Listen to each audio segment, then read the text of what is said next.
我穿了，我刚穿越就被人给悔婚了。咦，这什么味儿啊？怎么这么臭？叫你抢我姐姐的丈夫，真以为我姐姐温柔善良，任你们欺负不？这一桶陈年夜香，算是我送给你们家的贺礼，祝你们百年好合，屎尿同当。天杀的韩若夏，你个瘪犊子的玩意儿，看老娘不打死你！你这有娘生没爹教的，竟然敢用如此污秽之物泼我家青梅，我看你简直就是找死！韩若秋，你赶紧给老娘起来，别以为躺在那里装死，老娘就能放过你。要早知道你们一家子如此蛮不讲理，我就是打死也不会同意子阳纳你为妾的。耳边传来叽叽喳喳的声音，韩若秋猛地睁开了眼睛，同时他的脑子里一下子如同潮水一般涌进了一股子陌生的记忆。不会吧，我现代高智商医学博士，既然穿越到了古代，你放心，即便你不死，我也不会嫁给你家陈子阳当妾的。真以为他考上个秀才就了不得了？告诉你，我韩若秋不稀罕。呵，不稀罕，那你还带着全家上门来呢？韩若秋，今天之事，你们一家要是不给我们磕头道歉，这件事情咱们没完。既然如此，你想怎么样？那我们韩家奉陪就是。反正我这头上的伤是你们陈家人打的，在场可是这么多人看着，我也不怕你们抵赖。不管是去县衙还是上京城告御状，我韩若秋也不带半个怕字。不行，不能报官，不然子阳这辈子就毁了。我好不容易才得来的秀才娘子，岂不是转眼落空？韩若秋，你看看，这才是一个合格的妻子，时时刻刻说话做事都在为自己的丈夫考虑。看看你自己，凡事只想着自己，你这人可真自私。幸好你不是我们子阳的正妻，不然子阳的前程铁定毁在你手里。你那人渣儿子，谁要谁倒霉。我说你一个当婆婆的，这么捧儿媳妇的臭脚，有意思吗？难不成是怕你的好儿媳在看清你儿子的真面目之后跑了，所以才这般哄着捧着？周青梅，我的今天就是你的明天，今日他陈子阳能对我做出嫌贫爱富之举，来日方长，你可得将你相公看住了。韩若秋，我这是在教你做人的道理，你别不识好歹，我儿待青梅好着呢。我瞧你是吃不到葡萄就说葡萄酸。呵，那我可真要感谢你巴贝尔祖宗。不过今天我韩若秋把话撂这里，我就是宁愿去山上当尼姑，也绝对不会嫁给你家陈子阳，更别说给他当小妾。我呸！你喜欢捧人臭脚，可别拉拽上我。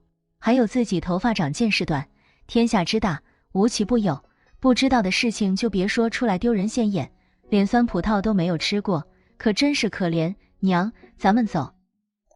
等等，不是不屑给我家子阳当妾室吗？那就把你身上的衣服脱下来，那可是花我家银子买的。叶家嫂子，你这样未免太过了些，大家一个村里住着，抬头不见低头见的。这原主跟他的家人们见识太少了，不知道这件衣服是给小妾穿的吗？只怕他们还好生稀罕这一身棉布衣衫呢。这件衣衫你就拿回去自己个享用吧。爹娘，咱们走。韩若秋，你个没大没小没上没下的破烂玩意儿，别说这辈子，只要老娘在，你就是下辈子也别想进陈家的门。呵，你这要能活到我投胎转世，那你岂不是成老妖婆了？韩若秋，你给天杀的贱人！娘，你就少说两句吧。今天是我和青梅成亲的大日子，这么多亲朋好友还在等着开席喝喜酒呢。挽回韩若秋并不是一时间能够促成的事情，只能先放下，总不能竹篮打水一场空，既失去了韩若秋，又惹恼了周青梅，不是？爹娘，你们别担心，我没事。若秋，你今天这决定做得太冲动了。还有若家，你那一桶夜香也算是彻底断了两家复合的希望。爹，这是我觉得若夏做的没错，陈家确实太欺负人了。再说就陈子阳许我的一个妾室之位，我真的不稀罕。老妹拿夜香当贺礼，接上集。老二，若秋这婚事到底是怎么一回事？原本那边派媒人来说，叫我们这边什么都不用准备，等把若秋接过去，咱们也一并跟过去吃席，这样也为我们家省了一笔汤水钱。怎么后来若秋还自己个儿就跑过去了？听说陈家那边出了岔子。爹，这陈家欺人太甚，原本是许妻之位求娶若秋，可今天临了，他们却变了卦，那陈子阳竟然娶了周家小姐为妻，叫我们家若秋为妾。那确实是他们陈家不地道，但是老二啊，你可有想过，咱们可是周家的佃户，今天你们这一闹，只怕是得罪了周家。爹，难不成为了不得罪周家，我就要眼睁睁地看着我的闺女去给人为妾为奴？这个时代妾室就是奴才，不过他们又比奴才地位要高一点，因为他们有资格伺候男主人。要我说，这做妾也没有什么不好。不是有句话叫做宁做大户人家的妾，不当穷人家的妻。既然奶觉得当妾好，那何不让小姑嫁过去？反正小姑与我同岁。你这死丫头，你说什么胡话呢？你跟你小姑能比吗？怎么就不能比了？小姑与我都是女儿身，年岁相当，唯一不能比的，可能就是我常年累月下地干活，而小姑只需要躲在房间里绣花。老二，你看看，这就是你教的好闺女，一点长幼尊卑都没有。奶，你这话又说错了，我正是因为懂得长幼尊卑，这不才将你嘴里的好事让给小姑去享受吗？我这可是一片好心，你们不用感谢我，就当是我这个做侄女的孝敬我姑。好好好，我看你成个亲，别的没长，这胆子倒是长了不少，连你姑的事情你都敢安排。娘，若秋还小，你别和他一般见识。还小，都已经及笄，就说明是个大人了，竟然还犯糊涂。这陈子阳考上了秀才，以后可就是秀才老爷，我瞧着若秋去给他当个小妾，没有什么不好，只要他尽心尽力的将周小姐服侍好，乖乖听周小姐的话，周小姐或许就能在她娘家爹娘面前为咱们韩家美言几句，那咱们说不定还能减免一些租子。要知道这粮食得来不易，能省一点，在那灾荒之年，或许就能救一个人的命。奶，你就为了这一句或许，一句说不定，竟然就要把自己的亲孙女送过去给人为奴为婢，该不会是周家许了你什么好处，这才让你使劲捧他们家的臭脚吧？不然你说出这话，可是要被人戳脊梁骨的。我看谁敢，老娘这么说也是一片苦心。老二，你没有儿子，这将来靠着两个丫头片子，老了可是连个给你养老送终的人都没有。你想想看，要是若秋嫁过去，这你老了也不怕没有人照顾，只要他陈子阳还想要名声，他就得把你当祖宗供着。奶，这都谁告诉你的？有这样的好事还能轮到我爹？只怕乃是向人打听的时候没有说清楚吧？老娘怎么就没有说清楚？老娘那是问得清清楚楚，才在那陈家提出女方不办喜宴这种事情上让步的。奶，我不知道你是向谁打听的，假如你问的时候都说清楚了，那肯定就是回答你问题的人糊弄你了。因为我进陈家可不是嫁，而是抬一个小妾，自己都是奴婢，他的父母可就不敢自称是男主人的岳父岳母，这都不是男主人的岳父岳母了，人家凭什么孝敬你？亏你还想得出，陈子阳会把我爹娘当祖宗供着，这话你糊弄3岁小儿还行，可我爹娘都这么大年纪了，即便再孤陋寡闻，总也该听说过嫡庶尊卑之别。既然你们不同意陈家的亲事，那接下来你们可有什么打算？不是我说你，老二，平素我就叫你多管管你这两个闺女，你偏生不听。你看看你把她们宠的，这都无法无天了。若夏竟然用夜香去泼周小姐，这下只怕咱们整个韩家都要跟着遭殃了。咋的，老二，你这有本事纵容女儿干坏事，没有本事承担后果吗？娘，你说要我怎么做？老二，这件事你不能怪爹娘心狠，爹不仅是你爹娘，也是你其他几个兄弟姐妹的爹娘。爹，你有什么话就直说吧。老二，咱们韩家是周家的佃户，韩家一大家子10几个人的口粮可都靠着这点来源，如今正值晚到收割之际，要是周家一个不开心，直接将租给我们的田地收回去，那咱们韩家这个冬天就得喝西北风去。看来韩老头这是想将我们这一房给分家出去，这样也好。娘，你过来一下，看看这豆腐怎么发霉了。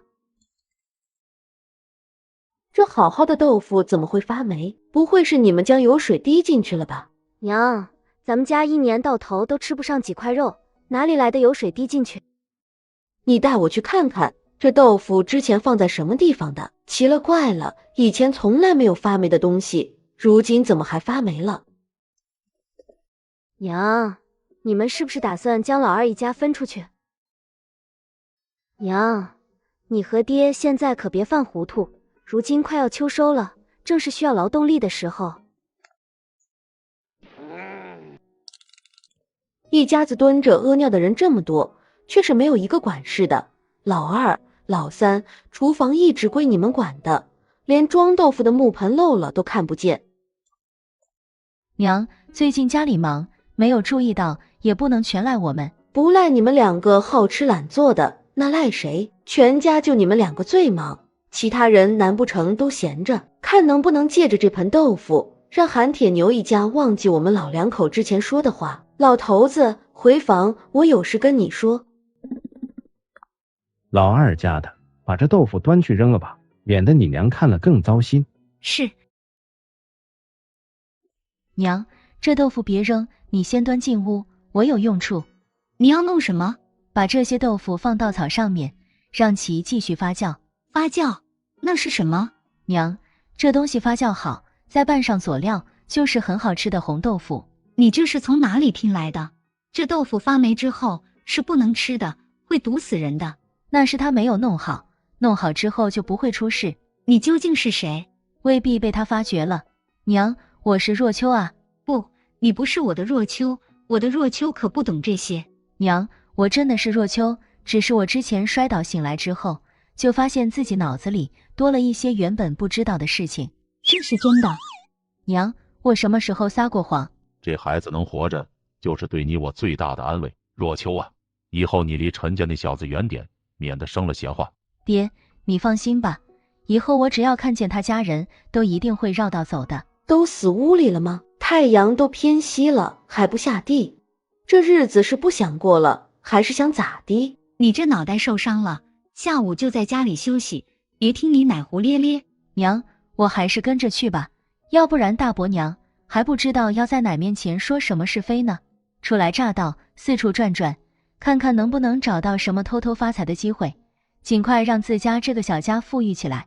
妹啊，我们要藏点小红薯。为什么要藏小的啊？不能藏大的吗？你真笨，这个你就不懂了吧？大红薯不好藏，容易被发现。这一亩地大概结多少红薯，爷奶心里是有数的。我说你们两个死妮子，手上的动作能不能快点？磨磨蹭蹭的，这么半天，连一担红薯都还没有摘好。好的，这些红薯藏哪里才好呢？主人，你在干什么啊？小九，是你吗？主人，你想起我了，我还以为你把我忘记了呢。你竟然也跟来了。小九是医疗系统植入我大脑，我是魂穿，肉体留在了现代。我一直以为小九不可能跟过来，倒是没有想到，竟然会给他这么一个大惊喜。是呀，主人惊不惊喜，意不意外？他相遇故知，当然惊喜。不过我现在没有时间和你聊天，你先等我把这些红薯藏起来。你为什么要将红薯藏起来？这东西很好吃。不好吃。既然不好吃，那你还藏它做什么？这红薯虽然不好吃，可在这粮食贫乏的古代，它能填饱肚子。这是古代？古代是什么地方？古代就是曾经存在过的时代，咱们很不幸的穿越这个时代。要是不努力挣钱，你主人我可能就要变成第一个穿越被饿死的人。这么严重？别担心，主人还有小九呢，小九一定不会让主人饿死的。咦？怎么了？小九，这是仅存的电量耗完，唯一的固执也要离自己而去了吗？早知道是这样，还不如不跳出来给自己惊喜呢。主人，你别担心，我只是发现现在的医疗系统和之前的不一样了。你先忙，我且看看这医疗系统要怎么弄。等晚上你睡觉之后，咱们再聊。这红薯该藏在哪里才不被发现呢？主人，你可以把红薯放进空间，这里面有一个小型的仓库。小九，你说的是真的？你在里面可别乱弄哦，万一弄坏了，现在可是找不到电脑工程师给你调整数据。主人放心吧，我知道的，我还想陪着主人闯荡古代呢，肯定不会那么快就嗝屁的。你知道就行，只是你确定这个系统能够存放外面的东西？这怎么听上去像是自己看过的某些空间小说？可以的，不仅可以储物，就是主人也可以进来。这么神奇，这功能还真的和小说上说的一模一样呢。主人，我不和你聊了，我先去看看这个系统，我总感觉它怪怪的。等等，我要怎么把红薯放进去啊？哦，那个你只需要伸手碰到你想放进来的东西，心里默念进去，就可以把东西放进来了。你想要进来，也可以用这种方法。哦，进去。大姐，怎么样？有没有被发现？没有，我办事你放心。那边木盆里有我给你打的洗脚水，你赶紧去洗漱一下吧。谢谢你，你可真是我的好妹妹。小妹，应该是睡着了，进去。小九，哎，主人，我在这。小九，你怎么变成了狗？主人，人家也不知道怎么会变成了狗，不过我发现这样也不错，我竟然能控制整个系统。小九，这系统里一直都是这个样子吗？这怎么和我原来用的不一样？这个是什么？售卖机？主人，以前这里面不是这样的，以前这里面全是一排排整整齐齐的柜子，你需要什么，只要告诉我，我就能给你取出来。可现在这里面的规则改了。怎么个改法？就是这里面多出了这么一个东西，这里面原本的柜子全部被隐匿了，这里面的药材和医疗器械也不再是我想拿什么就能拿什么。那要怎么才能拿出来？只要可以自由拿取自己想要的东西，我肯定能在这个落后的国度混得风生水起。喏，你要什么可以去这个售卖机上查询，不过这个售卖机并不是货币交易，而是要用感恩值。感恩值？那是什么东西？简单来说，就是你要通过治病救人来获取对方对你的感恩值，对方越是诚心诚意感谢你，再根据你给对方治病的难简度，系统会给你一定的感恩值。照你这么说，我要救了人，他不感谢我，我就算白忙活。对，而且你还不能害人，你要是这么做了，系统会扣你感恩值的，没有感恩值，你就买不到系统里的药。天啊，这系统不是来帮忙的，反而是来添乱的，这什么系统，简直就是鸡肋。要不是看小九这么可爱，我都真想给关掉。主人，目前我不能离开医疗系统，否则我会断电而亡的。那行吧，你先在这里待着，我先去睡觉了，这一天折腾的累死了。行吧，主人晚安。等等，我现在进来，是连身体都进来了，还是只有灵魂进来了？主人现在是连身体都进来了的，下次主人要是想把身体留在外面，进来的时候可以说灵魂进去，这样你的身体就会像是睡着了一样。这个倒是不错，我下次要想进来和你聊天，也不用担心被人发现我不在了。有了这个，最起码多了一个龟壳，打不过就跑，然后躲起来了。对了，我是从什么地方进去，出来就在什么地方，还是我从这个地方进去，可以从另一个地方出来？主人，你从什么地方进来，出去就还在什么地方，要不然你要是想去任何地方，直接进来一下，人就能到别的地方去，那这就不是医疗系统了，而是瞬移空间。这样啊，那我会不会变成别人守株待兔的那只兔子，出去就直接被人逮住？毕竟待在这里面也看不见外面的情形。这个没有问题，这里可以看到外面的情况。这个倒还是给我一个保障，不然我可不敢轻易使用这种功能。主人，你现在要做的就是赶紧挣感恩值，不然这里的一切都是摆设，你在古代怎么混得风生水起？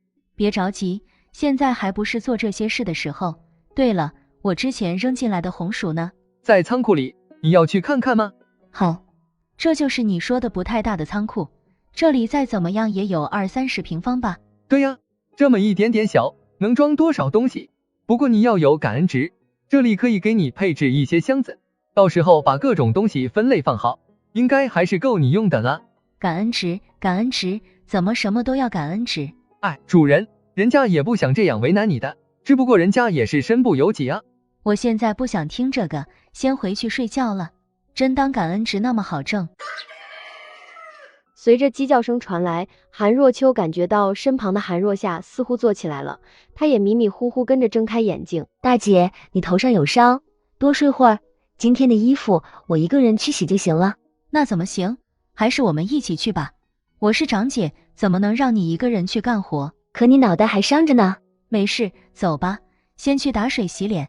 韩若秋只见韩若夏手里拿着几根丝毛草，很是奇怪。不过不等他多想，就看见韩若夏竟然将丝毛草洗了一下，放进嘴巴咀嚼。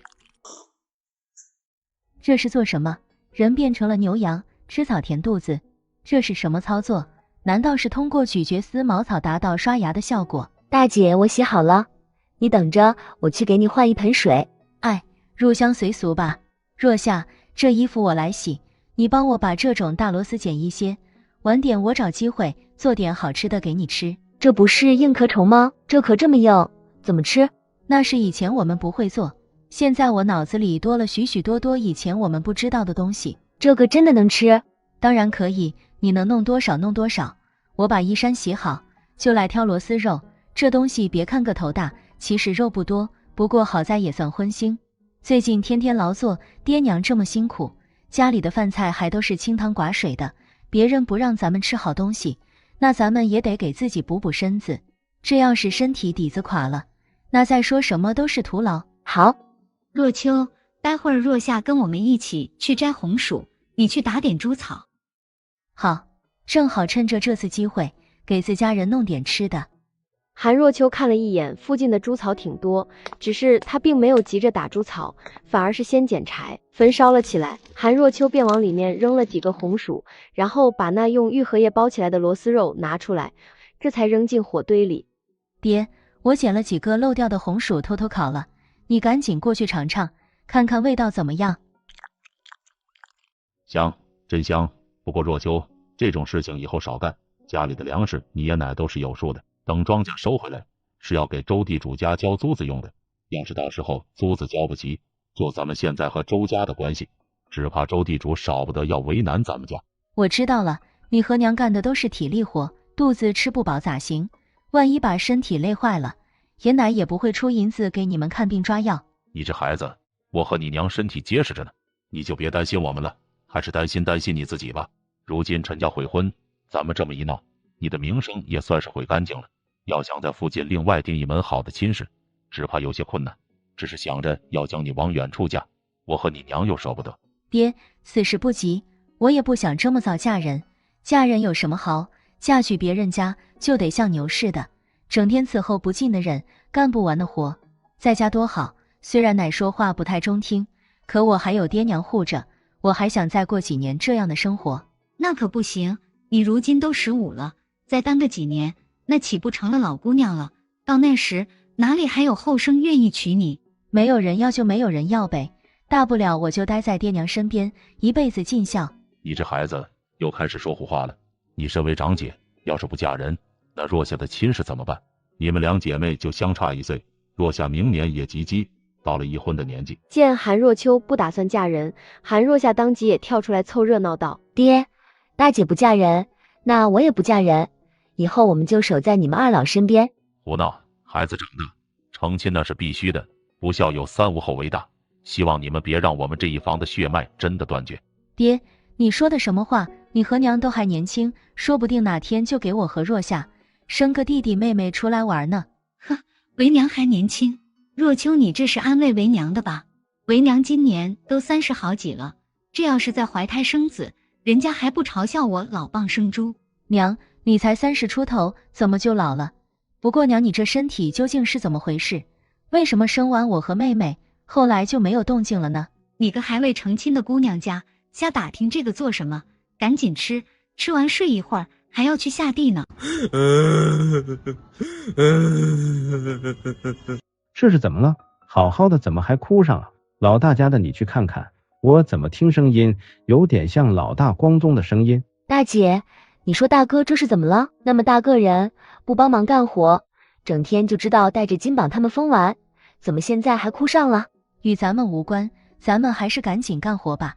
他们整天疯玩也不会挨骂，咱们干活慢了点，都会被奶骂得狗血淋头。铁林，你快点过来，光宗被疯子折了。哎呦，我的天，这几个混小子不是在树林子里找野果吗？怎么还跑去招惹疯子了？韩若夏有点蠢蠢欲动，韩若秋就对了他一句：你要是也想试一下被疯子折的滋味，那你就跟着去。我的天，这是去捅了马蜂窝吗？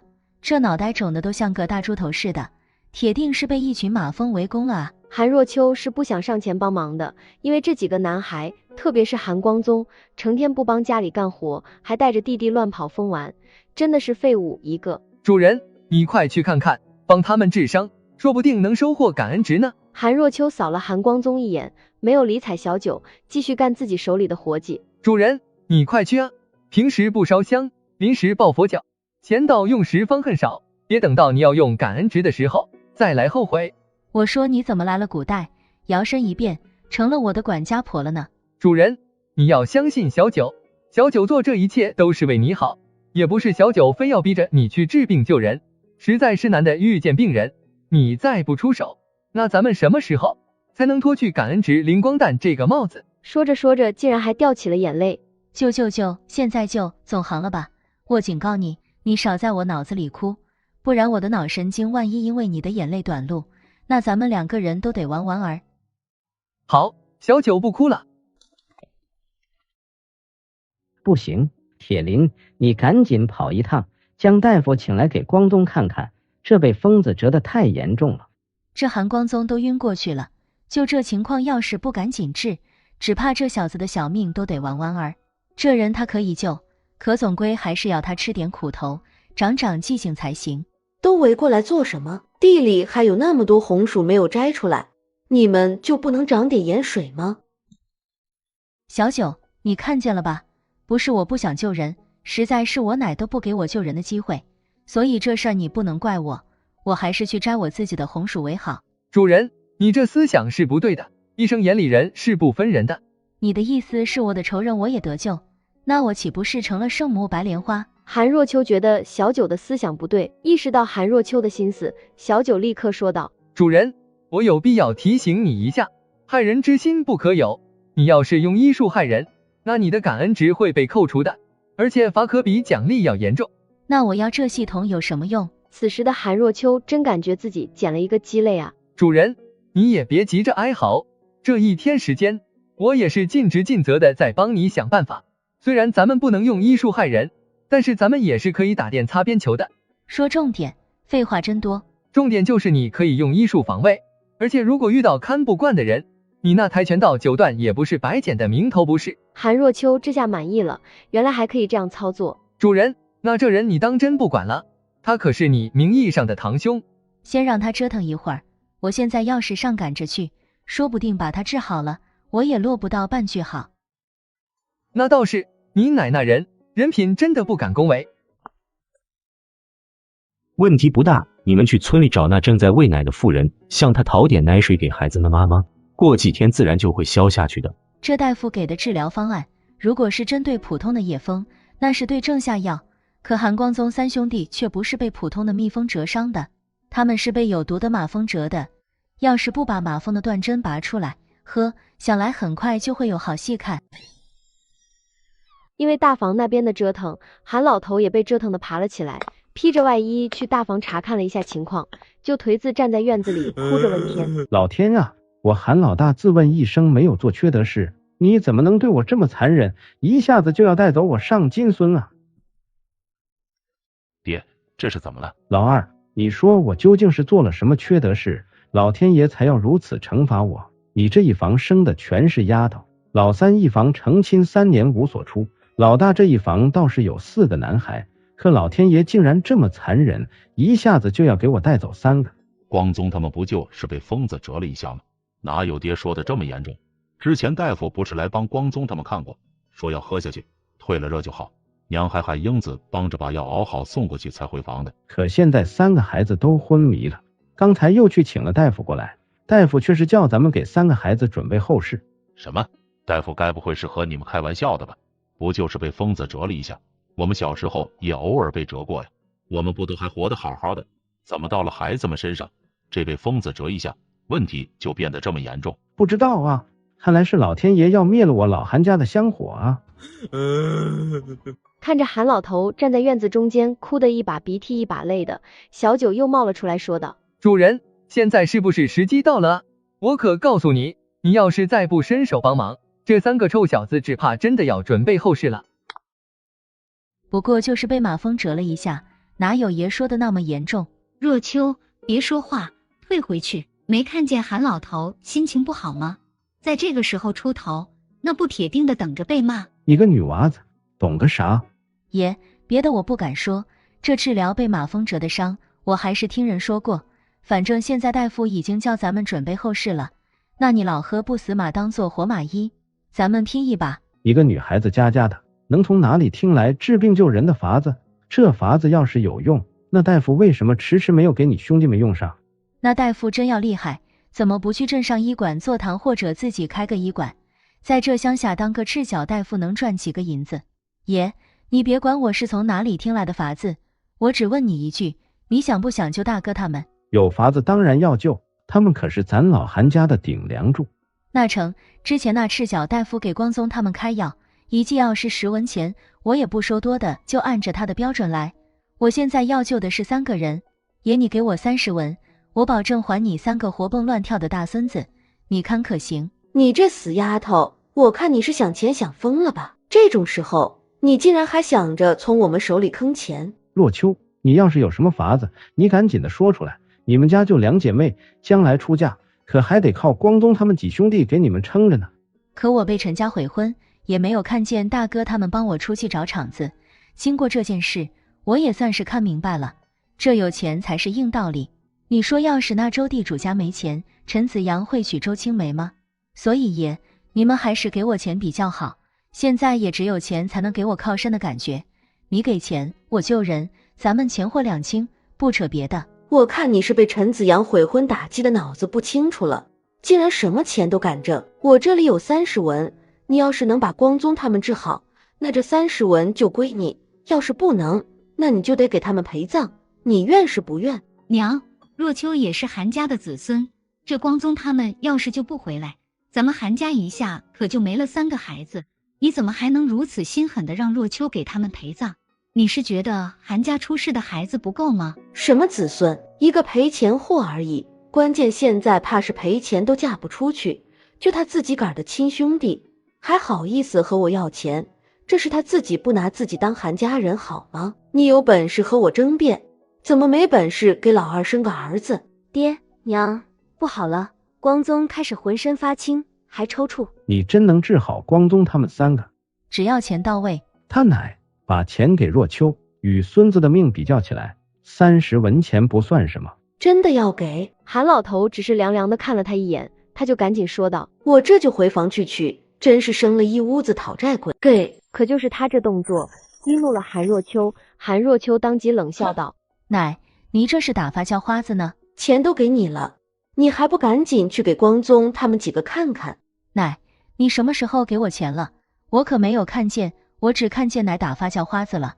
只是可惜我不是叫花子，既然奶舍不得掏钱，那我就回房睡觉去了。你好好的把钱扔地上做什么？还不赶紧捡起来？你是想害死光宗他们几个吗？不是给他了吗？怎么给不是给？你那是打发要饭的，还慢吞吞的做什么？要是耽误了光宗他们治病的时间，信不信老子抽你？听见韩老头要打人，吓得韩老太赶紧蹲下去捡铜钱。韩家养的有鸡鸭，平时那粪便都是在院子里乱撒的，这不韩老太摸着就摸了一手牲口粪便在手上，黑乎乎的。看着韩老太递钱过来的手，韩若秋忽然就没有伸手去接的想法，眼睛瞥见一旁洗菜用的木盆，韩若秋立刻走过去将木盆拿过来。给你钱还嫌弃这嫌弃那的？奶，还少了2枚。怎么可能？我明明拿出来的是30枚铜钱，你数都没数就说少了，我看你是想故意耽搁时间。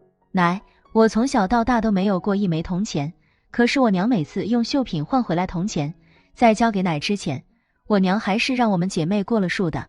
这30枚铜钱该有什么声响，我还是听得见。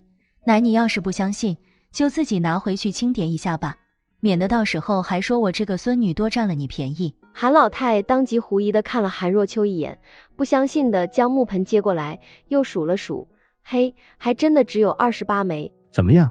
可是少了？要是少了，你赶紧补上，让若秋去看看光宗他们。补什么补？不就是少了2文钱，叫他先去给光宗他们几个治病，我在院子里找到给他不就是了？找什么找？等你找到，时间就来不及了，还不赶紧给若秋补上？时间不等人，光宗几个的命难道还不值那多出去的2文钱？拿去买药吃，一家子讨债鬼。奶，这钱可不就是光宗他们几个拿来买药吃的？哼，敢诅咒我们一家，真当我还是以前那个软柿子不成？见韩若秋端着木盆想去洗铜钱，韩老头忍不住发话。不过有了韩老太的前车之鉴，他说话的语气也软了几分的说道：若秋，你奶钱都给你了，你就别磨蹭了，赶紧的去看看你的兄弟。爷，你放心，我心里有数，不会耽搁的。爹，你快到那茅屋后边阴暗的地方寻些青苔来。这么紧要的关头，叫你爹寻青苔做什么？现在你兄弟他们还等着你救命呢。韩若秋看着韩老头急得干瞪眼的模样，心里觉得很是好笑。这老头子肯定在心里边摸着要找他秋后算账呢。不一会儿，韩铁牛就采来好几大块青苔交给韩若秋，韩若秋才快速的把青苔揉碎，放进他刚才洗铜钱的木盆里，端着进屋，一声不吭的就将青苔往韩光宗脸上敷。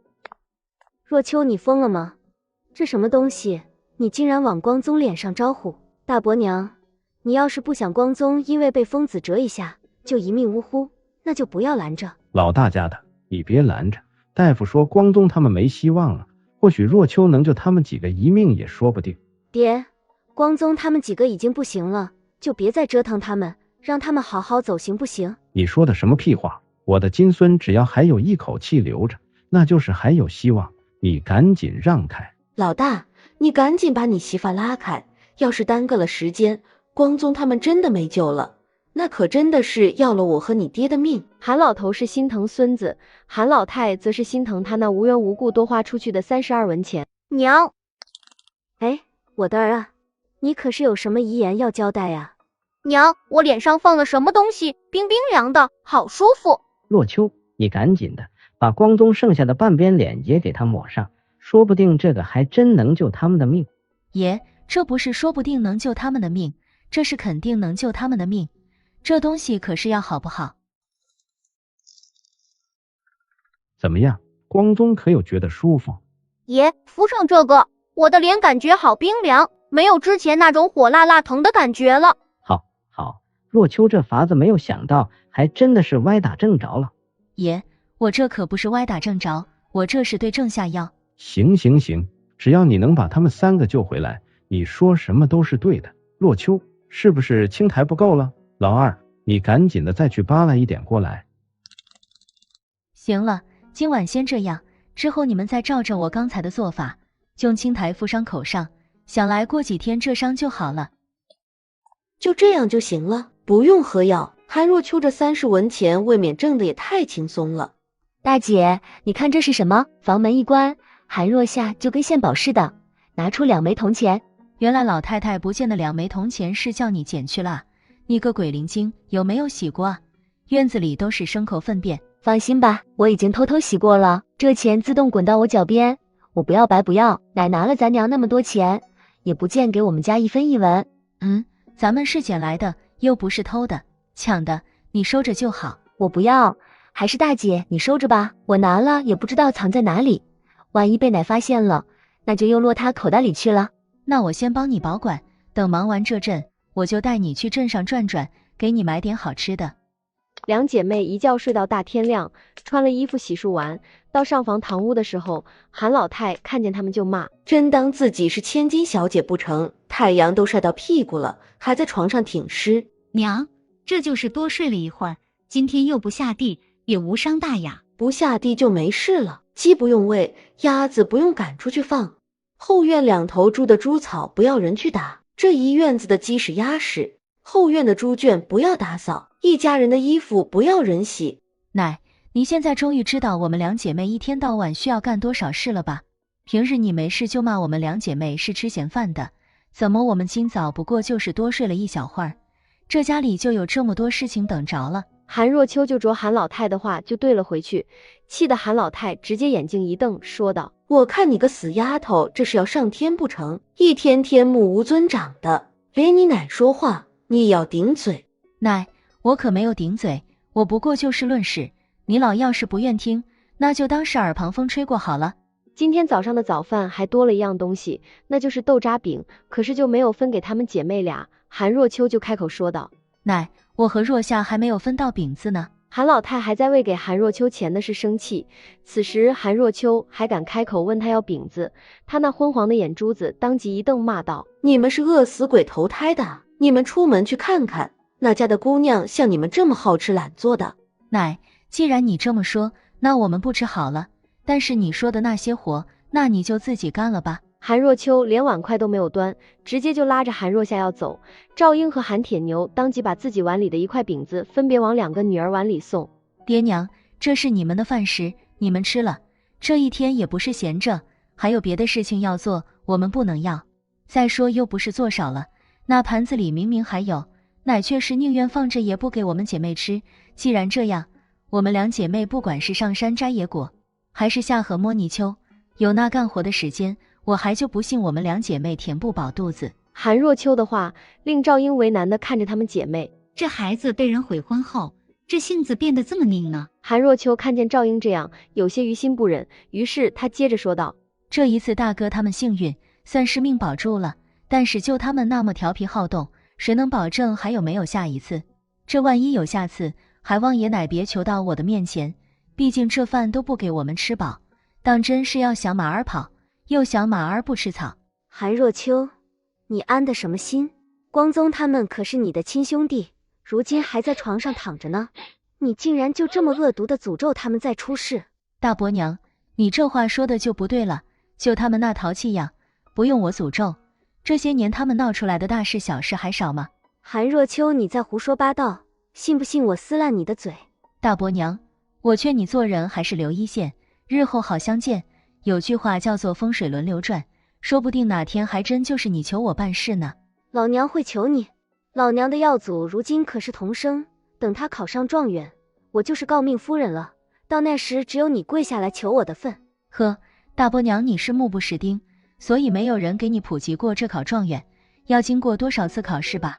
二哥不过就是一个童生，连生源资格都没有，你竟然就妄想要当诰命夫人了，这事估计只有你敢想，我可真是佩服你的异想天开。行了，大清早的都吵个啥？还他娘，逗孩子也该有个度，好好的，你把饼子留起来做什么？还不快给孩子？韩若秋的话提醒了韩老头，将来韩耀祖考中秀才，县衙还要派人下来考核秀才人品和道德的。在这种关头，要是我老韩家传出重男轻女、苛待孙女的事情，那对韩耀祖的名声肯定是会有影响的。以后饭食稍微多准备点。若秋2姐妹虽然是孙女，可也是我老韩家的种。你说的倒轻巧，多准备点，家里交完租子，就剩下那么一点粮食，要是不省着点吃，怎么能挨到下一茬收割？韩老太觉得韩老头今天简直就是走火入魔，竟然还要给2个赔钱货加饭食。孩子们都在长身体，大人成天干活也辛苦，要是粮食不够吃，你就叫若秋姐妹打猪草的时候多挖点野菜回来拌着吃。韩老头知道家里的粮食不多，但是为了能给韩耀祖一个好名声，他立刻就想到了其他方法。说来说去，活又落到自己这里来了，想压榨我的劳动力，也要看看我愿不愿意。爷，你说的轻巧，现在山上哪里还有野菜可挖？我每天打猪草都得进山了，就是山脚下的猪草都被人打完了，更别说野菜。我看你就是好吃懒做，山林既然有猪草，那肯定就有野菜，你进山去挖点不就行了？听见韩若秋的推脱之词，韩老太又发飙了。爷，那大山你们不是说里面有吃人的豺狼虎豹吗？我一个女孩子哪里敢往里走多远？如今为了猪的吃食，我每天去打猪草的时候都是心惊胆战的，就怕自己哪天成了有去无回。你要真是那样倒霉，那倒是给我们老韩家省了一张嘴。殊不知却是在戳韩铁牛2口子的心窝子。娘，若秋虽然是女儿，可也是我亲生的，你说话能不能不要这么扎心？这就扎心了。你婆娘要是生不出儿子，外面还有更难听的话，你没有听见呢？娘，外人怎么说我都可以装作听不见，毕竟过日子咱们自己过自己的，可你身为若秋姐妹俩的奶，你这话就不应当说。我就说了，你能拿我怎么样？我是不能拿你怎么样，你是我亲娘，但是将来耀祖考功名，上头下来暗访的时候，说不定我一时嘴瓢就说了什么不应该说的出去。听见韩铁牛的话，韩若秋在心里默默的给他点个赞，这个护家的男人太帅了。老二，你竟然敢拿这个威胁我？将来耀祖要是中了状元，咱们老韩家可都跟着沾光呢。爹，跟着耀祖沾光，也得看我们一家4口能不能活到那一天。老娘看你一家子这是要翻天不是？一天到晚就是给你们吃太饱了，这才闲得没事找事，都不想吃饭，就将碗给老娘放下，该干什么干什么去。韩若秋他们一家早就把食物吃进肚子里了，此时韩老太喊放碗，他们直接将碗往大桌子上一扔，这又遭到了韩老太的不满，她当即骂道：怎么这是吃饱喝足了，还等着老娘来收拾不成？老二媳妇，今儿可是轮到你管厨房。娘，我也没说不收拾不是，是你叫我们把碗放下的。我看你们一个个是翅膀硬了，都想飞天，婆婆训话的时候哪里轮得到你一个儿媳妇插嘴？娘，你这叫我怎么说？我要是不回你话，你又会骂我像个死人似的，整天闷声不吭。赵英一脸苦相的看着韩老太，直接把韩老太噎个半死。行了，都是一家人，和气生财，个人都少说2句吧，赶紧吃，吃了该干什么干什么去。老大媳妇，光宗他们兄弟3现在怎么样了？他们用了那个青苔敷伤口之后，烧很快就退了，刚刚醒了一会儿，现在又睡着了。那可不行，他奶，你待会儿拿点米出来，让老二媳妇帮着熬成粥，给他们3兄弟补补身体。韩老太很快舀了半碗大米端出来放桌子上，对赵英说道：这大米养人，你熬稀饭的时候可别偷吃。听见这话，韩若秋差点笑喷。这什么时候，一碗白稀饭竟然成了会令人生出偷吃想法的金贵东西了？大姐，你捡柴做什么？哪也没有喊我们捡柴啊，这是3婶的活。谁说这是要搬回家的？你赶紧在地上刨个坑，姐给你烤红薯吃。咱们出门的时候也没见你拿红薯啊。韩若夏说到这里，还看了看2人空空的背篓。你先刨坑，待会儿我会去拿红薯过来。之前咱们藏的红薯，我都藏这附近了，这里已经比较深了，村里人打猪草，一般不会走进来。哦，那我这就刨坑。韩若秋去捡柴，只是没有想到他今天运气不错，竟然找到了一个野鸡窝，里面有5个小小的野鸡蛋。若夏，你看这是什么？这是鸡蛋，为什么这么小啊？这是野鸡蛋，这个才是真的大补的东西。这山上还真有野鸡吗？以前只是听村里人提及过，不过真正见到过野鸡的，恐怕只有村委的赵猎户家。肯定有，这深山老林不只有野鸡，还有别的豺狼虎豹呢。那咱们要不要赶紧离开？这里没事，那些豺狼虎豹都有自己的领地意识，这种树林外围经常有人活动的地方，他们是不会考虑划为领地的。来吧，红薯我也取来了，咱们先把红薯烤着，再打猪草。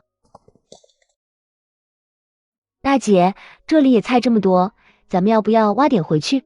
不挖。韩若秋看都没有看一眼，直接就回绝了。为什么呀？这么多野菜，咱们挖回去，不也能给家里添个菜吗？添菜？你想的太美好了，要是让奶知道咱们能挖回去这么新鲜的野菜，只怕以后咱们连麦麸饼子、高粱稀饭都没得吃了，饭桌上从此变成了野菜窝头，你喜欢吃吗？那还是不要了吧。原本家里的伙食就很差，再要更差，韩若夏也觉得有点吃不下去了。这野菜确实鲜嫩，但是我又不想便宜老韩家的其他人，这样吧，咱们采一些，我看能不能找到机会单独弄点吃食，给咱们家改改伙食。他从小九那里得知空间里的时间是静止的，就把那些野菜往空间里送。韩若夏在未分家以后做打算。大姐，这菜篮子我怎么感觉一直挖不满啊？韩若夏奇怪的看着眼前的篮子，挖了半天依旧只有半篮子。就这么多东西都在这里，它布满起来，只能说明不够多倍。那红薯应该差不多了，咱们去刨出来看看吧。韩若秋怕韩若夏继续追问，当即转移了韩若夏的注意力。这小丫头精着呢。哇，好香！这野鸡蛋肯定很好吃，你尝尝。谢谢大姐。韩若夏把鸡蛋剥开，递到韩若秋的嘴边说道：大姐，你先吃。你自己吃吧，这2个都是你的，剩下的3个，爹娘和我一人1个，我们都有。不行，我怎么能多分1个？我只要1个就好，我这个都包好了。大姐，你先吃吧。我们家你最小，多吃1个也无妨，你这身体单薄，多补补也好。那可不行，我不要长成小姑那样。你怎么会忽然提起那个吃货？奶总说小姑身体单薄，需要多补补。就咱小姑那身体，壮得像头牛似的，不，估计那牛还不一定有她重。就这样的身体还叫单薄，那咱们这些正常人，是不是都要叫做纸片人？也就是奶觉得小姑瘦，她愿意宠着就宠着呗，将来有她后悔的时候。至于你，就这身板，你就放心大胆的吃吧。你放心，有我在，肯定不会让你长成小姑那样的。再说就咱们家的经济条件，实力不允许啊。大姐，就这么几根野菜，回去咱们铁定会挨骂吧。不管咱们拿多少回去，干多少活，哪天不被奶数落，反正都躲不过，拿多少回去有什么关系？果不其然，一进门韩老太看见他们拎着的篮子，当即就开骂。韩若秋两姐妹当作没有听见，把猪草放下，直接就去水井边打水洗手。韩老太直接追到水井边来骂，一脚踏在青苔上，脚下一滑。奶，你没事吧？哎呦，我的牙！怎么了？这是……爷，奶刚才在水井边站着骂我们姐妹，结果不小心摔到井沿上去了。韩老头眼光一转，就看见韩老太下巴上嘟掉着血，一张嘴肿的嘴皮外翻，像极了过年装的香肠。多大年纪的人了，走路还像那3岁小娃似的摔倒。老头子，你骂我？骂你怎么了？你把头伸进水井照照你现在是个什么样子，一天到晚骂骂咧咧，再好的运势都被你吵没了。韩老太见韩老头不搭理他，于是也跟着回房了。奶那门牙好像断了，听着小妮子的语气，怎么有点幸灾乐祸呢？不关咱们的事，咱们还是去找娘。你奶这是又怎么了？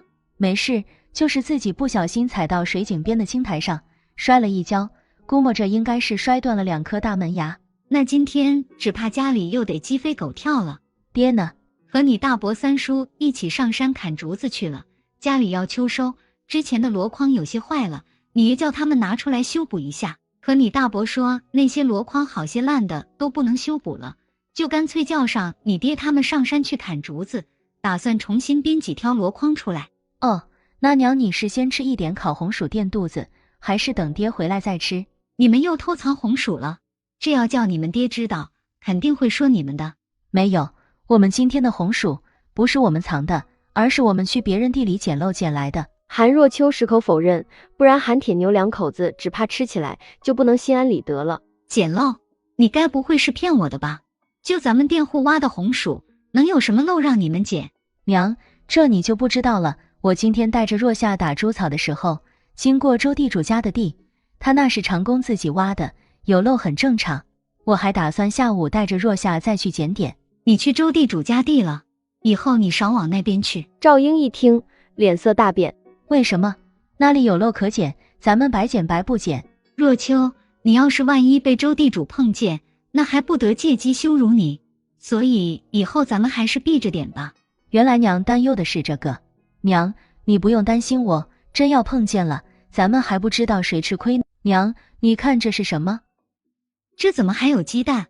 娘，你仔细看看，这可不是鸡蛋，这是野鸡蛋。我跟妹妹今天打猪草的时候，在树林里见到的。你们该不会是进深山了吧？没有，我们就在林子边上。我们打猪草的时候，附近还有村子里其他打猪草的人在呢。大姐心理素质真的强，撒起谎来眼睛都不眨一下。你们千万记住，别往深山去，那里面很危险。放心吧，我们不会进去的。娘，你快趁热吃，这红薯和鸡蛋是我和若夏特意给爹娘留的。原本我们捡到5个鸡蛋，我是打算让若夏多吃1个的，可她说什么都不吃独食，我也就一并给爹娘带回来了。你们都是好孩子，只是你们奶那个人，唉。没事，我们有爹娘疼爱就够了，只要爹娘在，我们就有家。都多大的人了，竟然还撒娇？我就是活100岁，只要爹娘还健在，我就依旧是个孩子，还有撒娇的机会。你这孩子又胡说，你要是都100岁了，我和你爹还活着，那我们岂不是成妖怪了？谁说活过100岁就是老妖怪了？娘，我告诉你，只要懂得保养，活100岁以上，真的问题不大。你让我给你把把脉，赵英只当他是玩，不过只要自己的孩子过得开心，他就是浪费一点时间陪孩子也没什么，所以就由着韩若秋折腾。怎么样？可是瞧出了什么？韩若秋却是眉头微皱。咋的？你还真能瞧出个4、5、6来？韩若秋把完麦之后想了想说道，娘，你是不是每次来月事的时候都腰酸疼的厉害？你连这个都知道，那我这身体还有没有受孕的可能？这个时代讲究养儿防老，赵英也不例外。娘，你这身子骨还行，就是有些宫寒，放心吧，有我在，肯定能帮你把身体调整好。你只要按照我说的做，我保证不出3月，你就能传来好消息。真的？赵英激动的手都有些颤抖。当然是真的，比珍珠还真，但是娘必须按照我说的做。行，娘都听你的，你说要娘怎么配合？自从生了若夏就再没有怀过孕，如今得知还有机会怀孕，她那早已经泯灭的希望又再次缓缓升起。首先娘来月事的时候不能碰冷水，其次我下午会给娘采点药草回来，娘记得用咱们房间的小药罐熬水，每天当成水来喝。再次我会给娘进行7天连续的艾灸，正好我瞧着你这月事大概还有10来天才会来，咱们就把这段时间利用起来。今晚我就开始给娘进行艾灸。艾灸？就是用艾草在你肚子上的一些穴位上进行熏烤。啊，在肚子上熏烤，那还不成烤腊肉了？娘，你都想哪里去了？放心吧，我保证不会把你肚子熏成一块腊肉的。那会不会影响到干活呀？现在可是农忙的季节，要拿火在肚子上烤，那只怕不死也得脱层皮吧？放心吧，用了艾灸不仅不会影响你干活，反而你的精气神较以往还会更好。那行吧，照你说的做。想到自己可能即将怀孕，赵英脸上扬起了一抹发自内心的笑容。娘，你什么时候出来分饭啊？我的肚子都快饿扁了。这话也就只有韩书香敢说，而且还没有挨骂。很快韩老太就顶着一张香肠嘴出来，韩书香当即吓得哇哇叫。娘，你这是咋了？怎么变成这副样子了？没事，就是不小心摔到颈沿上去了，嘴唇磕到牙齿上去了。你怎么会摔到颈沿上面？那附近青苔太多，真的是不太好走。叫我说，该让嫂子们将水井边上清理一下才好。要是平日嫂子们勤快点，把那附近清理干净，娘也不会摔成这样。就他这样还好意思说别人懒？平日衣来伸手，饭来张口，还好意思说别人懒？我娘他们平日不是家务活就是下地，家里就只有小姑一个人。小姑既然发现水井边上青苔多，那你就不能用你那金贵的手清理一下附近？这些活我怎么能干？我这手可是要用来绣花的。呵，就小姑那绣品，我真的是横看竖看都看不出你绣的是个啥。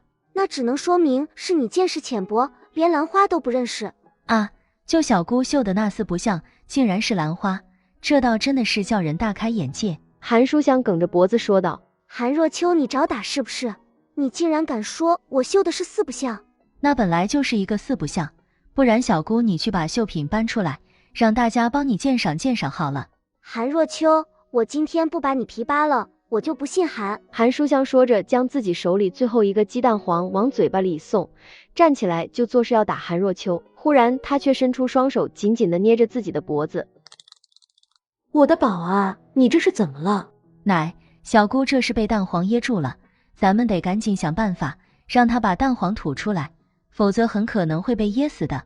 韩书香吃水煮蛋的方式，我早就猜到会有这么一天，只是没有想到这一天竟然来得这么快。要你装好人假好心，你要是少说两句气你姑的话，她至于被你气成这样吗？奶，我都说了，小姑这是自己一口气咽下一个蛋黄，导致食道被噎住了，这怎么能怪是我气的呢？我要真的是能把一个人气死，那我可就算是有本事了。若秋，你三个兄弟被疯子折了，你都能想到办法救他们，那你小姑这被蛋黄噎住，你可有什么办法帮她吐出来？有了，端个长凳出来，将小姑的胃部放凳子上，叫一个力气大的人猛力地拍她后背。他爹，你可别听若秋那死丫头胡咧咧，我瞧着她这是故意想叫人把她小姑打一顿，这才开心呢。反正办法我想了，你们听不听与我可就没有多大关系了，我又没有收你们看诊钱。不过念在大家是一家人的份上，我奉劝爷奶一句，就小姑这样，要是不动作快点，明年今天咱们就可以给小姑上坟了。老大老二，你们上前把你们妹妹给架长凳上。韩老头一听，可能韩书香会殒命，当即拿出一家之主的姿态安排事情。韩老头亲自动手，往韩书香的后背上拍。爷，你要稍微往下一点，力气再大一点。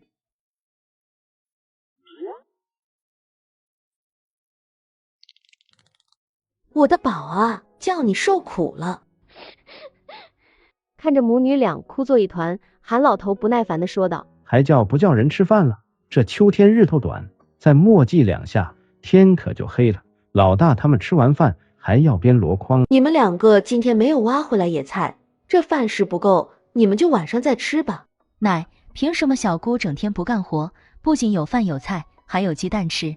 我和若夏从天亮忙到天黑，一天不见歇的，却是稀饭都捞不上一口。不是都说了吗？今天的饭食不够，你们两姐妹晚上再吃，少吃一顿又不会死。那好吧，奶你就不用吃了，反正少吃一顿也不会死。再说你这嘴巴伤着，只怕是也没有办法吃东西。我和若夏就将就把你这份分掉算了。韩若秋才不管那么多，直接伸手就将韩老太留给自己的饭食端了过来，三两下就分了一半进韩若夏的饭碗。韩若秋，你当真是要翻天了不成？奶，你这门牙都缺了2颗了，我劝你还是把嘴巴闭紧一些为好，不然不仅漏风，还喷口水。这桌子上这么多人，可就只有一盆白水菜，要是被你那口水污染了，别人还怎么吃？原本大家还没有往这上面去想，此时韩若秋这么一说，其他人心里都隐隐泛起了恶心。韩老头看在韩若秋刚才救了韩书香一命的份上，也没有骂他，反而是说韩老太，不是说了，叫你把饭食多准备一点吗？如今正是农忙的时候，要是不吃饱，哪有力气干活？这可不能怪我，原本我是打算她们两姐妹要是能挖回来一篮子野菜，这掺着吃的话，咱们这一顿肯定是个个都能吃饱的。只是这2个懒汉不知道是跑哪里去玩了，去了一上午就背回来一点点猪草，野菜只挖回来3两根，这饭食自然就少了。奶，你说的轻巧，还挖回来一篮子野菜，那野菜这么好挖？奶，你去挖一个给我们姐妹瞧瞧。别人都能挖到，就你们2个懒货挖不到。我听你们莲花婶子说，你俩早上洗衣服的时候还有时间捡硬壳虫玩，你们有那玩的时间，怎么就不能去四处找找野菜了？想不到那刘莲花还真的给韩老太告状了，这个女人嘴巴真多。奶，你安排给我们的活计，只要能完成的，我们都是老老实实完成了的。至于摸硬壳虫，那不过就是我们在洗衣服的时候，若夏随手掰了2个挡着我们洗衣服的硬壳虫扔远点，这怎么就叫做我们在玩了？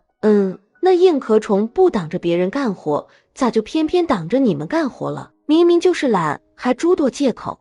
那奶，你明明就是不想给我们姐妹吃饭，拜托，借口也别这么多好吗？老二，你看看你家这丫头，这嘴皮子利索得很，你要是再不管管，我看就要飞天了。韩铁牛听见韩老太这话，当即把吃完饭的饭碗往桌子上一扔，说道：我编箩筐去了。很明显，他因为笑到不能和韩老太顶嘴，但并不表示他就接了韩老太对自己女儿们的诽谤。韩若秋再次去了大山，先是去砍了一些艾草，倒在林子里，让这些艾草根自然风干。他摘了一些艾草叶出来，准备回家去再想办法弄干，又摘了一些益母草，这才在林子里摘起其他药草。到吃晚饭的时候，韩光宗他们3个都能下地了，此时全部出来了。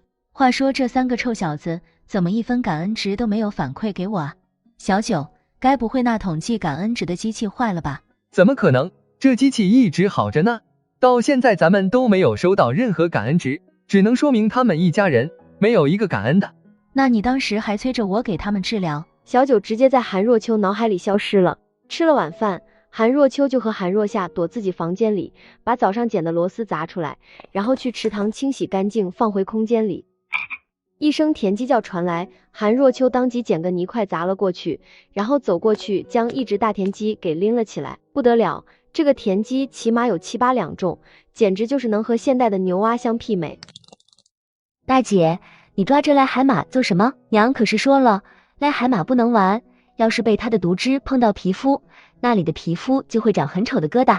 傻瓜，这是田鸡，不是癞海马。田鸡和癞海马最大的区别就是田鸡的皮是绿色的，因为它长期生活在水里，绿色成了它的保护色。而癞海马长时间生活在土里，它的皮肤是褐色的。而且田鸡浑身光溜溜，癞海马浑身都是疙瘩，一眼就能分辨出来。那你抓田鸡做什么？该不会是也能吃吧？有了硬壳虫的经验，现在只有韩若秋一碰那些稀奇古怪的东西，韩若夏就能直接联想到吃上面去。当然，烤田鸡可是一绝，泡脚田鸡也很好吃，只是咱们不能在家里做，不然啥也捞不到，所以只能吃烤田鸡了。那咱们什么时候做？我晚饭都没有吃饱，乃是越来越抠门了。韩若夏感觉自己的肚子还能塞下3、5个大馒头。韩若秋听见附近还有田鸡叫，就问道：你怕不怕？不怕啊。你要是不怕，那就等我再抓几只，咱们去竹林里烤，这样不容易被发现。好，娘，你那益母草水喝了没有？记住，每次最好趁热喝，这才有药效。已经喝了，不过我也没有感觉身体有哪里不一样。娘，这又不是什么灵丹妙药，哪里能吃了就立竿见影的看见效果？这身体都是慢慢调理的。赵英的话立刻就把韩若秋都乐了。那可能是我太心急了。赵英脸上也有些尴尬，因为她实在是太想再次怀个孩子了。没事，等咱们吃完东西，我先泡个脚。娘，你现在回屋，在屋里走走消消食，然后我再给你艾灸一下，你就盖着被子睡觉。这几天小肚子注意保暖，很快咱们就能看见效果。娘真的能给咱们生个弟弟吗？生儿生女是天注定的，我能做的就是让娘能够怀孕，只要有孕，咱们就有希望，对不对？生儿生女，我还是知道有些方法可以控制的，可是我现在可不能告诉韩若夏，万一韩若夏哪天说漏嘴了，那我岂不成了送子观音？这个时代的人对于儿子的渴求真的是超越了韩若秋的想象，也知道家里因为没有男孩而低人一等的窘境。韩若夏在这个事情上面却有些执着，她坚定地说道：娘，这一胎肯定是弟弟。就你鬼灵精，娘这还在调理身子，你就能预判了？一个大姑娘说这个，你不嫌害臊啊？这有什么好害臊的？女子成人，生儿育女不是常事，我明年就及笄了。这些东西多多少少也都听说了一些。你这话在我面前说说就好，在爹娘和外人面前可千万不能说，不然会让人觉得你轻浮的。不就是一句话吗？有这么严重？祸从口出，你听说过吧？以后要谨言慎行。哦，你先睡，我去给娘做完艾灸就回来。我也想去。你啊，小心好奇心害死猫。自从大姐摔破脑袋之后，似乎这个小家在隐隐的改变呢，只是究竟是什么变了，她一时想不明白。爹娘，待会儿无论我做什么，你们切勿大惊小怪，万一惊扰了那边，打扰了我的治疗就不妙了。再者，艾灸的时候是不能惊风的，不然也是白干。娘，你先躺床上去。他开始把艾条点燃，在赵英的小腹上找准管子宫的穴位，开始熏烤。孩他娘，怎么样？这烟熏火燎的，可疼？韩铁牛满是担心。不疼，反而有点热乎乎的感觉。娘有热乎乎的感觉就对了，正常人的子宫平时就应该是暖烘烘的，这样的环境才是孩子喜欢的。韩若秋一边给赵英治病，一边和他聊天，分散他的注意力，免得他过于紧张。是这样的吗？治疗的时间有点长，赵英竟然已经在不知不觉中睡着了。娘已经睡着了，爹你就别吵醒他，让他舒舒服服的睡一觉，注意帮他盖被子，别让他冻着。韩铁牛点点头，如果他们还能有一个孩子，不管男女，他都知足了。30多岁再生个孩子，也算是老来得子，应该高兴。第二天一大早，赵英忽然神神秘秘地凑到韩若秋的面前说道：若秋，还别说，你那法子能不能让我怀孕，我是不知道，可我这小肚子今天一天确实都暖乎乎的，整个人感觉精神都好了不少，走路也轻便了很多似的。韩若秋好笑地说道：娘，你这是心理作用，再好的药也不可能有这么立竿见影的效果。我说的是真的。赵英见韩若秋不相信，当即不乐意了。娘你只要觉得舒服，那咱们接下来多艾灸几次，想来肯定就没有问题了。吃完饭各自忙碌去了。韩若秋依旧是和韩若夏打猪草，顺便帮赵英采药的同时，韩若秋也给韩铁牛寻了点药。这怀孕可不是女人一个人的事情，正好这山上有野韭菜，我就给爸采了一些。大姐，你听那是什么声音？你先在这里打猪草，我去看看。我也想去。你不能去，万一是什么可以吃的东西，你要是跟着去，把猎物吓跑，可就得不偿失了。那好吧，虽然很想去凑热闹，可是在吃食面前，所有的事情都能让道。韩若秋顺着那扑腾声轻轻走过去，就看见一只野鸡倒霉的钻进了荆棘林，被荆棘套死在了里面，出不来了。看来阎王爷真怕我早死去找他算账呢，竟然会给我送这从天而降的食物。瘦是瘦了点，不过蚊子腿再细也是肉啊。韩若秋满意的拎着野鸡往回走，忽然发现树林里竟然有一些蘑菇冒出头，他上前仔细的查看，发现都能吃之后，就开始蹲下来捡了一些蘑菇。大姐，你怎么去了这么久？捡了一只被荆棘套住的野鸡，还拾了一些茅草菌，小鸡炖蘑菇，味道很不错。看来咱们的运气真的来了也，就这样也能捡只野鸡，只是小鸡炖蘑菇，需要锅吧？这还真是一个难题呢。小鸡炖蘑菇吃着可比烤着好吃，只是上哪里去借口锅呢？我记得荷花婶子家好像有一个煲汤用的砂罐，那咱们去跟她借。你先悄悄回去问问咱娘，说不定她还藏着好东西。好，那我先回去。我的老天爷，这什么东西这么香？娘，你快来啊！老二一家子躲自己屋里偷吃呢。当发现香味是从韩若秋姐妹房间传出来的，邓桂香当即就扯着嗓子一声嚎：在哪呢？在哪呢？娘，在这屋。糟糕！赵英立马抬脚往外跑。大嫂，你大中午的不睡觉，嚎什么呢？我家若秋脑袋受了伤，可是还没有完全好，一天到晚要干那么多活路，中午歇晌，你还不让他好好睡一会儿。二弟妹，你们一家人可是不孝啊，竟然把好吃的东西藏起来自己吃，却是一点都不拿出来孝敬爹娘。大嫂，你说话可是要讲证据，我们一家人是藏了什么好东西自己吃了？邓桂香走过去闻了闻，没有闻到那股香味，她眼珠子一转说道：你们肯定是还来不及吃，我刚刚明明就闻到了一股鸡汤的味道从若秋的房间传出来，对，肯定是你们还来不及偷吃。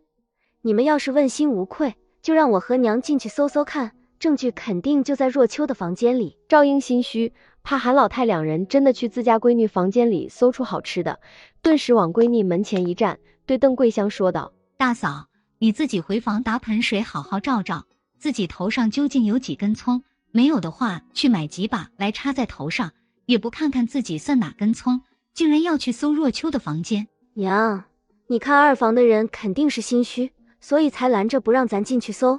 我敢打赌，若秋两姐妹的房间里肯定藏着好吃的。邓桂香见赵英站过来拦着自己，更加肯定自己的猜测。大嫂，咱们家的钱粮钥匙都在娘身上，我们二房上哪寻好吃的？我看你就是整天屁事不干，闲得慌。昨天本来该你做家务，可你借口光宗他们身体还病着，就直接躲过去了。吵什么啊？大中午的还让不让人睡觉了？韩若秋，你装什么装？你快老实交代，你是不是在房间里藏了什么好吃的？大伯娘，你空口无凭的说我们姐妹房间藏有吃食，你可有证据？我闻到了，就是证据。大伯娘，你是属狗的吗？鼻子那么灵。韩若秋，你骂谁呢？谁接话就骂的谁了。大伯娘，你这智商简直叫人不敢恭维，连人话都听不懂了。好好一个人，怎地脑袋不太灵光呢？能生出耀祖这么一个童生，他这属于基因突变吧？娘，你看看若秋这死丫头，当真是一点教养都没有。我有没有教养就不劳大伯娘操心了，不过就是大伯娘想操心也没有办法，谁叫你生不出女儿呢？我呸，不过就是一个赔钱货，还真当自己是个宝啊？没看见人家陈秀才都不要你了吗？还在哪里整天牙尖嘴利的？大嫂，你说话最好有点数，别以为我韩铁牛不会动手打女人。听见邓桂香骂自己的闺女，一直皱着眉头站在一旁的韩铁牛吭声了：怎的？你还想打你大嫂？韩铁林，你快点来啊！韩老二要打我一个女人啊！老二，你们在做什么？大哥，我们可没有欺负大嫂，是她非说若秋姐妹在房间里藏了好吃的，还撺掇着咱娘要去搜若秋姐妹的房。爷，你来的正好，你可要给我做主啊！我刚才明明在睡觉，还是被大伯娘他们的吵吵声吵醒的。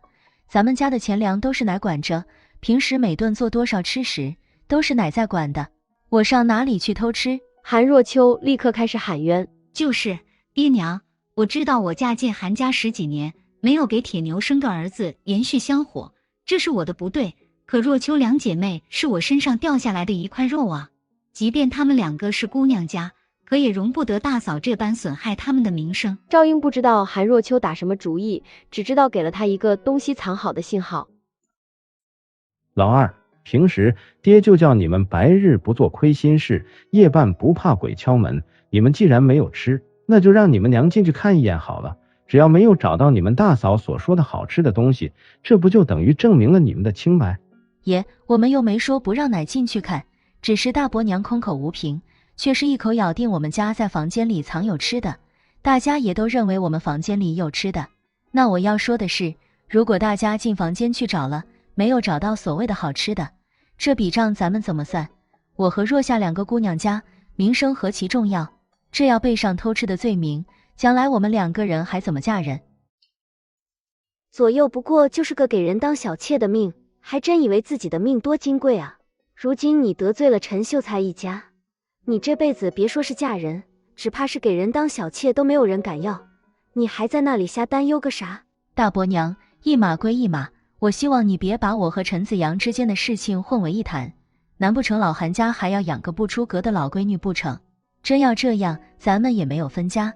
2个堂兄倒还好说，都比我大，就算先成亲也无可厚非。可金榜题名他们却是比我小，你说他们的亲事会不会受到影响呢？那你想怎么样才同意你奶进去看看？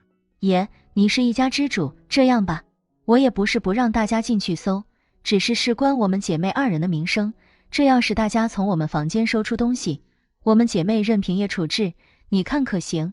从你们房间要是搜出东西，肯定是要惩罚你们啊，那就惩罚你们姐妹10天不吃不喝好了。可以，那假若是没有从我们房间找出东西，请问小姑又怎么讲？那就让大嫂给你们姐妹道歉好了。小姑，你不觉得你这个提议太过偏袒大伯娘了吗？哪里，我可是公平的很。小姑，你说的公平就是用我们姐妹10天不吃饭来换取大伯娘一生不痛不痒的道歉，要是是这样的结果，我可不同意。我说若秋，你就别在那里耍花招了，无非就是想逼着我们不进你这房间门。哼，今天你这算盘怕是打不成。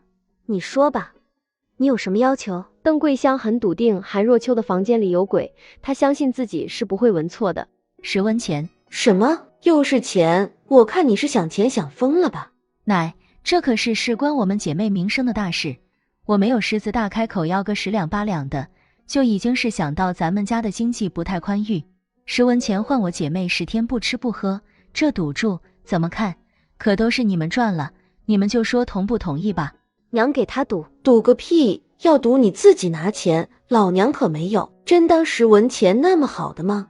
娘，这钱我拿就我拿，今天我还就不信这个邪了。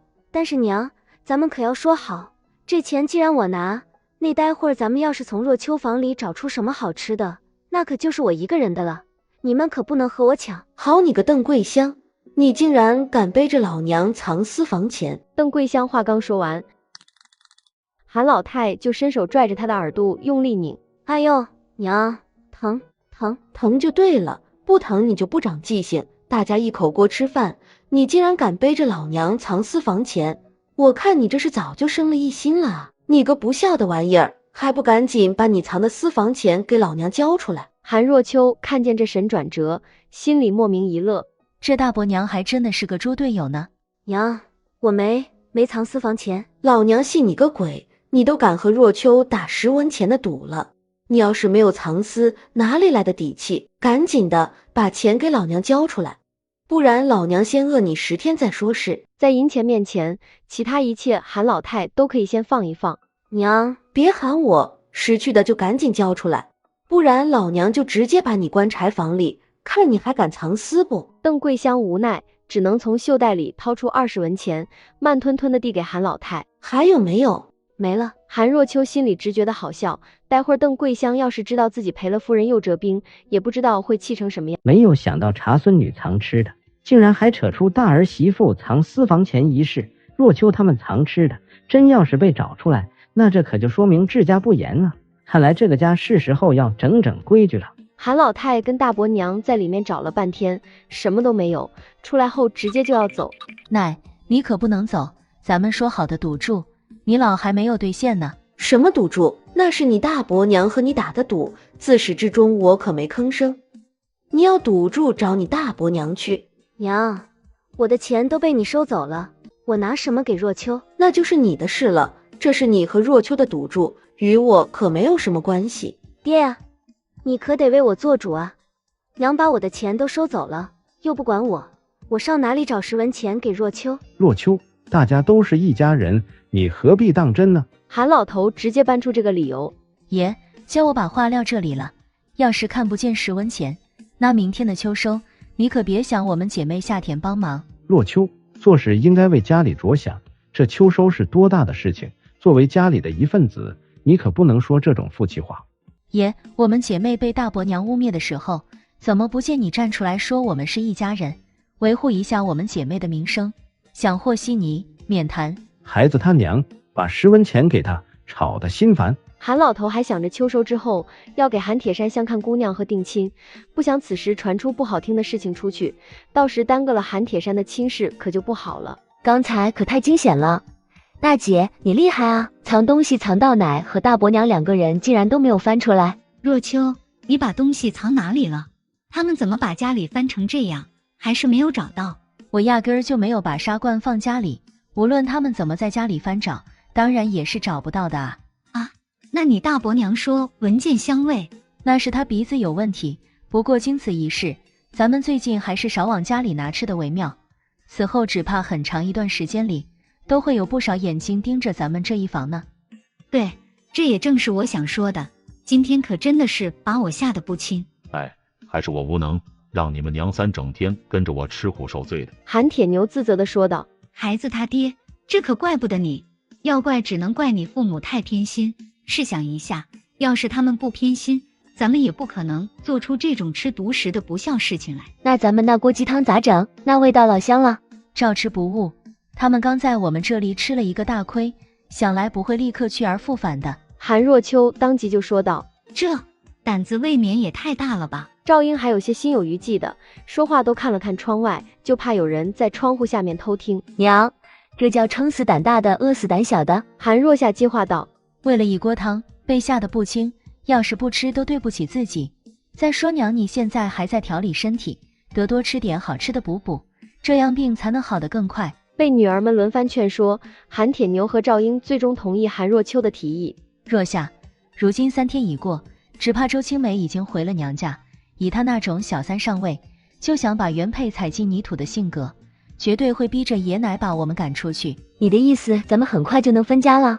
你可别高兴得太早，这分家是说的好听，说难听点，咱们可就是等于被踢出去，说不定到时候还得来个净身出户。韩若秋不想韩若夏把一切想得太过乐观，净身出户就净身出户，只要咱们人勤快，害怕饿死不成？至少分户之后，咱们就能自由了。自由在饿肚子面前可是一文不值。我劝你别想得太过美好，就咱们得罪了周青梅，分家之后周地主肯定是不会把地再租给我们家种的，这没有田地，咱们一家人吃的粮食可都得花银子去集市上购买，咱们身上可没有多少钱。没事，大不了咱们就以野菜充饥好了。这偌大的鸡罩山，难不成咱们一家有手有脚的还能饿死不成？韩若夏想得比较开，只要你不怕吃苦就成，往后的日子就算艰难一些，我相信咱们一家只要相互扶持着，肯定能度过眼前的难关的。虽然自由的代价很高，可我不怕。生命诚可贵，爱情价更高，若归自由故，两者皆可抛。自由的人那是连呼吸都透露着洒脱的，哪里像我们现在这般做什么都畏手畏脚。大姐，你念的是诗吗？可真好听。你喜欢？还行，听上去蛮好听的。那以后有时间我教你认字吧。我是女孩子，大人都说女子无才便是德。韩若夏将大人的教条搬了出来。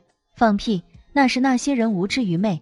女子无才便是德，那大户人家的女子怎么看得懂女诫？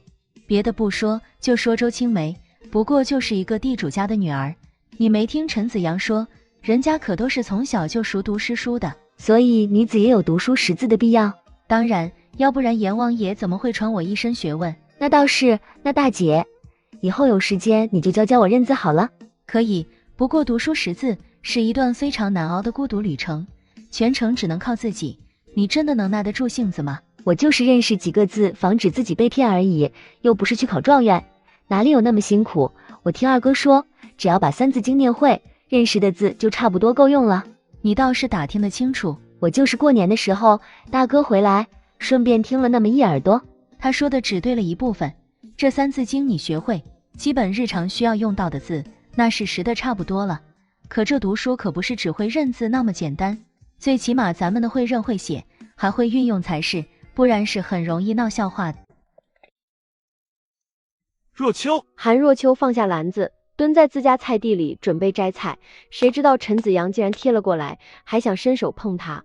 你那大猪蹄子再往前伸伸试试，信不信我一镰刀把它砍下来喂狗？若秋，你还在生我的气吗？我知道你对我娶青梅一事心里不快，可我更知道你是心里有我的。乖，听话，别闹了，跟我回家，以后为我红袖添香可好？我说陈子阳，春天都过了，你还在发春吗？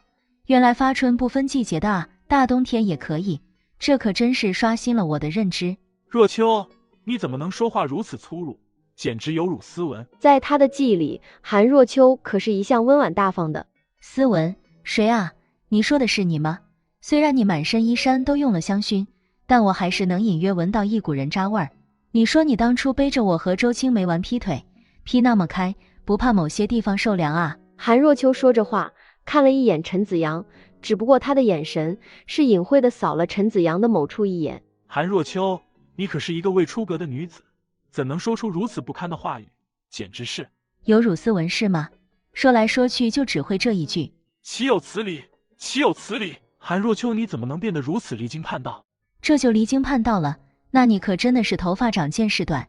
若秋，看在我们以往感情的份上，这一次我就当没有听见，下次你别再说这种话了，不然叫人听见，那可是犹如鸣声的。我既然敢说，就不怕别人听见。你以为谁都和你似的，穿的人模狗样，其实就是一个伪君子。若秋，我知道让你给我做妾是委屈了你，可我这也是权宜之计，为了咱们的未来，你就不能为了忍一忍吗？人生何其短，你真的愿意让咱们把时间浪费在分离上面？别人的人生短和长我不清楚，我知道的是你应该赶紧回家去，不是春宵苦短吗？你怎地还有时间来这田间地头浪？若秋，你说话别这么难听好不好？我还是喜欢你以前那副温婉的样子。你喜欢我就得改，请问你是我的谁？以前的我在你大婚当日就已经嘎了，现在的我就这样，你爱看就看，不看就滚远点。我也没有求着你来我身边晃荡，你不觉得碍事？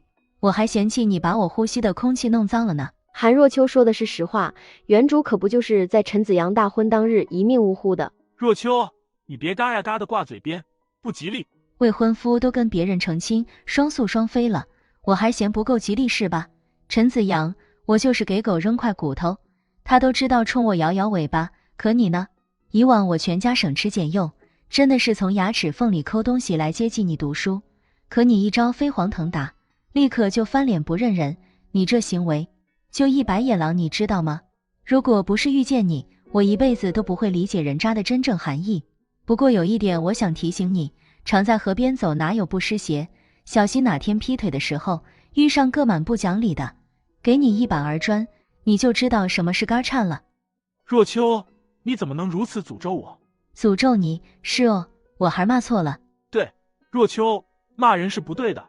今天我可以当你是心情不好，可以后我不想再听见这些污言秽语从你嘴里说出来，简直就是难登大雅之堂。我说你那秀才，莫不是靠周家的关系得来的吧？胡说，这秀才可是我辛辛苦苦考来的，是官是徒，若秋可莫要胡说。哦，原来现在秀才这么好考了，可惜我爹娘没有生个儿子，不然考个状元，那不都跟玩似的。若秋，这话你可千万别胡说，小心叫人听见，直接将你下大狱。陈子阳听见韩若秋口无遮拦的话，吓得想伸手去捂韩若秋的嘴巴。我劝你少对本姑娘动手动脚的，别把你那满身骚气过到了本姑娘身上。若秋，你简直是不可理喻，我这是为你好，功名一世，事关朝廷，岂能容你一个目不识丁的女子胡乱编排？呵，目不识丁的我，说的是骂你骂错了，可没有承认我骂人是不对的。你一个秀才老爷，连这两者的意思都理解不通透，还好意思说自己的功名是考来的。我想你这功名要不是靠关系户得来的，那就是半路捡了便宜。那负责阅卷的大人批阅你试卷的时候打了瞌睡吧？我真的是骂错了啊！就你这学识，真要能飞黄腾达，那就是苍天无眼。不过是得了一个小小的秀才功名，有个生源资格而已，竟然就能做起那陈世美抛弃的混账事。我看你那书上肯定没有教过你，贫贱之交不可忘，糟糠之妻不下堂。陈子阳被韩若秋劈头盖脸一顿骂，忽然发现现在这张牙舞爪的韩若秋也挺美的，一时间语塞，干脆站在地边没有动，就这么痴痴地看着韩若秋。韩若秋只当他有病，三两下摘了些菜放进篮子里，就准备提着篮子离开。若秋，你别拧了行不行？你不考虑其他的，也要想想你父母家人。你若是跟了我就叫青梅和他爹说说，周家租给你们家的地还继续租给你们。怎么？这是打算拿我一家人的生计来威胁我？我说你的脸皮这么厚，蚊子应该很难叮到你吧？毕竟蚊子奋斗了一晚，也咬不破你的厚脸皮啊！我这是为你着想，我怎么会威胁你？我对你的好，你不知道吗？你确实对我挺好的，都好到让我从正妻变成了妾室，这好我可承受不起。曾以为你是那崖畔的一枝花，后来才知道你就是人海一粒渣。韩若秋满脸嘲讽的说完，直接提着篮子离开了。看着韩若秋离开的背影，陈子阳的脸色阴晴不定了一瞬。韩若秋却是迈着轻快的步子快速往家走。看来周家很快就要动手了，距离自家搬出去的日子应该不远了。主人，瞧你那傻乐样，不知道的人肯定会以为你捡到银子了呢。呵呵，能够和老韩家这些极品分开，那简直就是一件比见到金子还开心的事情好吗？天天听韩老太吵个没完，感觉耳朵都快废了。就你家那个情况，我看分家，只怕你家也要难挨一阵子。有我在，怕什么？真当我医学博士的名头是靠关系得来的吗？我采了那么多药草放空间里了，等分家之后，我再把药草好好烘焙一下，拿到镇上药铺，多多少少肯定也能换点银子过日子不是？那倒是，先盘算着走一步算一步。不好了，不好了，铁牛兄弟，周地主来了，说是要找你家当家的老爷子呢。周地主怎么这个时候来了？该来的总算来了，倒是没有叫我们久等。我觉得此事只怕是与你们家若秋有关，你们要早做打算才好。多谢你的提醒，我知道了。他和韩铁牛都已经把那些值钱的东西悄悄挪走了不少，只剩下一些日常用品。赵英回到房间，韩若秋连忙跟上。娘，你是要做什么？我去把咱们房里值钱的东西挪走。瞧这情况，你爷奶他们为了顾全老韩家，说不定就会拿我们二房开刀。娘，你还有什么值钱的，交给我吧，我去藏，保证他们谁也找不到。赵英看了韩若秋一眼，微微点头。娘，看来你也是早就有心理准备了呀。你就乐呵吧，赶紧的，待会儿你爹那边顶不住，老韩家的人跑回来可就来不及了。放心吧，有我在，就绝对不会出岔子。娘，你把所有的东西都拿出来，交给我就成，其他的你别管了。你一个人能行吗？我是没有想到周地主竟然会来得这么快，和你爹还没有来得及将所有东西都拿到外面藏起来。放心吧，绝对没问题，你放心过去吧。另一边晒谷场上，老韩头带着一家人过来。周地主，不知道你大驾光临是为何事？我为了什么而来？老韩头你不清楚，土地不再租给你们韩家种，今年粮食也要全部没收，当作是韩若夏当日坡州青梅叶香的代价。周地主，这孩子们小，不懂事，可能冲撞到了周小姐，还请你们大人有大量，不要与孩子们一般见识。一听粮食全部没收，韩老头当即就慌了。要是没有这一季的粮食，那韩家一家老小怎么挨到明年？老韩头，我今天来就是为了收回我的田地的，还有把今年的租子给我老实交出来。周地主，今年的晚稻我们今天才开始收割，不是应该等我们把晚稻收回来，全部晒干再给你吗？你这直接就要把原本租给我家的地收走，又问我要租子，我上哪里找那么多粮食交租子给你？那就是你的事情了。这一季晚稻是作为你们赔偿我家青梅被你们侮辱的代价，至于租子，田地让你们种了一季，你们自然就该交租子给我，不是？周地主，你这未免也太强人所难了。我韩家要是能够剩下交一季租子的粮食，那我们一家何必还租这么多的田地？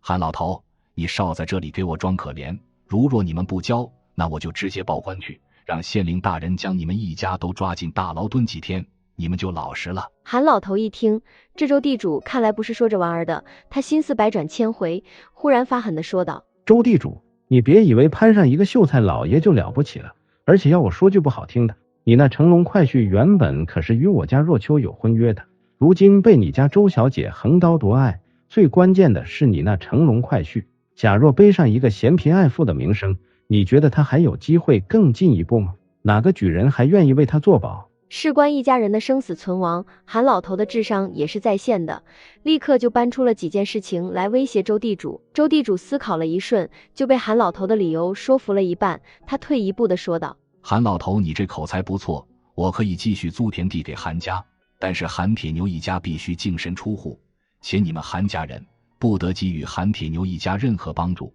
这是我做出的最后妥协。既然来了，周地主肯定是要达到整治韩铁牛一家的目的，才肯善罢甘休。韩老太一脚把小草肚子里的孩子踢没了。村长来到韩老头身边，韩老哥，你还真的能狠下心，把老二一家净身出户分出去。韩老头又开始为自己辩解。村长啊，我这也是没有办法，咱们老韩家上下20来个人，自己没有一分田地，要是周家不继续租田地给我们种，我拿什么供这么大一家子吃喝？那你打算怎么个分法？该不会真的叫老二一家净身出户吧？我也没有办法，周地主都发话了，我要是不照着他说的来，说不定这谈好的租约他又会临时变卦。我家二孙子还等着秋收交了租子剩下的粮食拿去卖了之后叫束休呢。老二啊，爹只能暂时委屈你一下了，你放心，等你二侄子考上秀才，到那时周地主肯定就不敢这么为难我们了。没事的爹，我知道你也是陷入两难的境地了。不得不说，韩老头的戏演的那是真的好，反而让韩铁牛还带有一丝愧疚。半夜，韩若秋跑到老韩家厨房，把盐和辣椒面各倒走了一半。第二天，此时老韩家，韩老太对着跪在地上的周小草大骂道：周小草，你个不要脸的，将家里的盐和辣椒面都藏起来做什么？赶紧乖乖的给老娘交出来，不然若是叫老娘找到，小心老娘扒了你的皮。娘，昨日是我做饭不成，但是我真的没有藏东西。三弟妹，这家里总共就这么几个人，昨天又是你做饭，你说那厨房里的调料不是你偷藏了，还能是谁？不是我，真的不是我，我没有。娘，你要相信我。周小草急得伸手去抱韩老太的大腿，韩老太直接一脚踹在了周小草的小肚子上，哎呦！周小草直接被踹翻在地，捂着肚子嗷嗷大叫。娘，血是血！看见周小草一瞬间煞白的脸，邓桂香吓得惊叫：老三，快看看你儿媳妇这是怎么了？韩老太见周小草身下流出鲜血，心道不好，老三媳妇只怕是流产了，这可是他家好不容易才怀上的。小草，小草，肚子，我的肚子好疼。周小草说话都快说不动了。还愣着做什么？还不赶紧将人抱床上去躺着？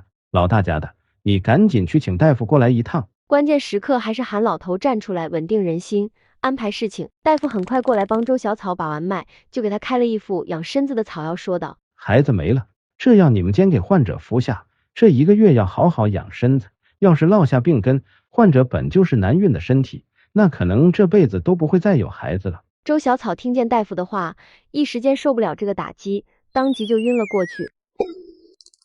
小草，小草！韩铁树见周小草晕过去，当即大喊。大夫见状，伸手掐了周小草的人中一会儿，周小草这才悠悠转醒，但是她的眼泪却是如同决堤的海水，不断的往外滴落。老韩家今天的氛围不太好，原本是要大家一起下田的，可韩铁树却说他婆娘小产，这2天需要人照顾，就不去田里了。老三，你婆娘小产是事情，可这田里的稻谷要是不收回来，就是咱们一大家子的事情。我看要不就让书香照顾一下他三嫂，你随我下地去。周小草流产与韩老太有关，韩老头说话也没有太强势，毕竟这是韩铁树好不容易才有的孩子。书香什么都不会，你叫他照顾小草，那不是等于添乱吗？如今小草还连床都下不了，书香自己走几步都喘，你叫他如何照顾小草？他盼了3年才盼来的宝贝，就这么被自己老娘一脚踢没了。